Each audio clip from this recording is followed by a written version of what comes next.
Bismillahirrahmanirrahim. Assalamu alaikum viewers. We are here for a lecture which is acoustic phonetics. First of all, I will tell you about what is acoustic. Acoustic is basically derived from a Greek word acoustos, which means heard. The sounds we hear in our daily life, how these sounds are produced, how these sounds travel from our mouth through words and others' ear, we will discuss in this lecture. First of all, definition of acoustic phonetics. Acoustic phonetics is a study of physical attributes of speech sounds. Physical attributes refers to the physical properties of speech sound, which are time, frequency, amplitude, velocity of sound, wavelength, pitch and period. First of all, I will define sound. Sound is basically the variation in the air pressure detectable by human ear. And sound always travel in the form of waves. Here I have drawn a wave where two points are mentioned. First one is compression and second one is rarefaction. Where the air molecules are together, they are not apart from each other, they are closely together. The point is known as compression. Compression means compressed form. The air molecules in the compressed form are known as the point is known as the compression, and where the air molecules are apart from each other, the air pressure is lower, that is known as rarefaction. Next we will discuss about the properties, components or the characteristics of sound waves. There are different properties of speech sound waves. First one is time. Time is basically the time period which is required, which is used to complete a cycle of a wave. For example, this is a wave. This is the time period to complete one compression point and one rarefaction point is a complete cycle. To complete this cycle, the time period is required. It refers to the time. So it is represented by T, and the unit in which we measure the time is second.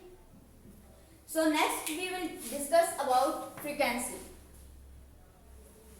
Frequency is the number of cycles per second. So number of number of cycles per second. There is a inverse relationship between time and frequency. A sound wave which have higher frequency, the lower time it will consume to travel. Next one is amplitude. Basically, the amplitude is maximum distance from the equilibrium position. This is the equilibrium position. The maximum distance of wave from the equilibrium position is known as amplitude. Next one is velocity of sound. Basically, the velocity of sound is the speed of sound. How meters or which distance or how much distance of sound wave. Velocity refers to the distance a wave complete in 1 second. Standard velocity of sound is 330 meter per second, and it varies with a variation of medium. Medium could be air, medium could be water, medium could be any solid particle or solid medium. So it varies with a variation of medium. Next one is wavelength. Wavelength is the distance between two successive points. The distance between two rarefactions or distance between two compressions are known as wavelength. Wavelength and frequency are closely related to each other. They have an inverse relationship between them. So as a wavelength have higher frequency, as the wave have higher frequency, the wavelength will be the lower. Next one is pitch. Pitch basically refers to the degree of highness and lowness of the tone. Basically, higher the frequency, the higher will be the pitch. Whenever a wave have higher frequency, the pitch of that wave will be higher. Next we have different points, types of waves. There are basically two main types of waves. First one is mechanical waves and second one is electromagnetic waves. Mechanical waves are those waves which need a proper medium for their propagation. For example, we have sound waves as an example. Sound waves need a medium for their propagation. To travel they need a medium. Second one is electromagnetic waves. These waves are those waves which do not need any kind of medium. For example, we do not put any kind of medium in between of sunlight or in between sun or earth, and the light also come to us. So it is through the packets, small packets, which are known as photons. So photons are their own medium for their propagation. Next, all mechanical waves have further two types. First one is transverse waves and second one is longitudinal waves. Transverse waves are those waves which make the medium to move perpendicular to the direction of the medium. For example, if I have a piece of string, I move it and make a wave. So it will move up and down at 90 degree. For example, it will make 90 degree, angle of 90 degree, and on downward it will also make the angle of 90 degree, the right angle. And the longitudinal waves are those waves which actually make the medium to move parallel to the position, to the direction of the medium. For example, if I have a spring in my hand, so if I stretch it and then leave it, so it will move right to left or left to right, not in up and downward position. It will move right to left and left to right, to the parallel to the position of, to the direction of the medium. Next, we have different waveforms. There are different waveforms. First one is simple and complex waves. Simple waves are also known as sinusoidal or sine waves. They have we can say they have one frequency unit. For example, this is example of one simple wave. And complex waves are those waves which have multi frequency units, which have more than one frequency units. If I draw more frequency units in this, so they have different frequencies, more than one simple waves or sine waves combined together to make the complex waves.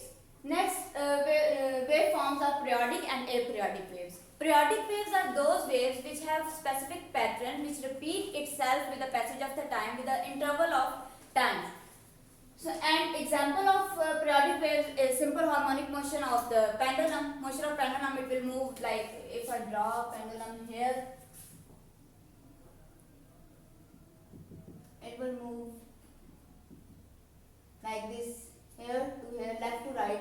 This is repeated pattern with the same interval of the time.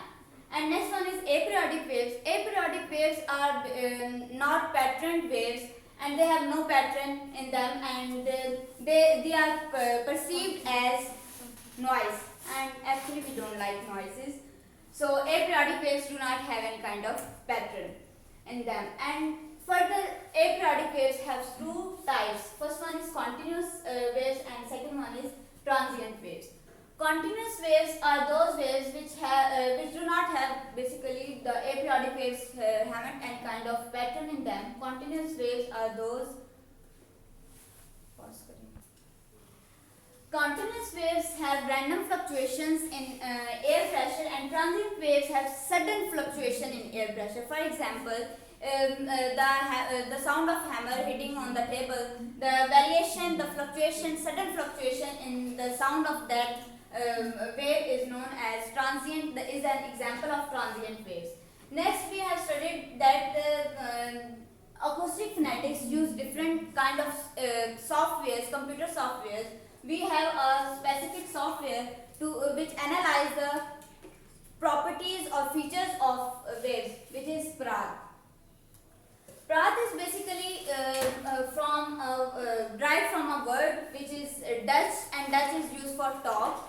So the data which we gain from Prath is represented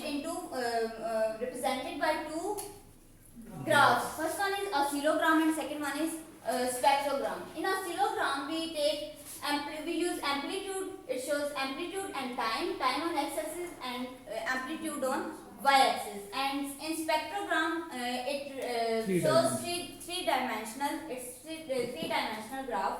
First one, here we will discuss frequency as we have discussed earlier, and second one is time period, and third, the thing it represents is formant. Formant is a concentration of acoustic energy around a particular frequency of a sound wave. So this refers to the acoustic energy which is used in production of a sound wave. So it was the lecture we have discussed today. Hope you guys got it.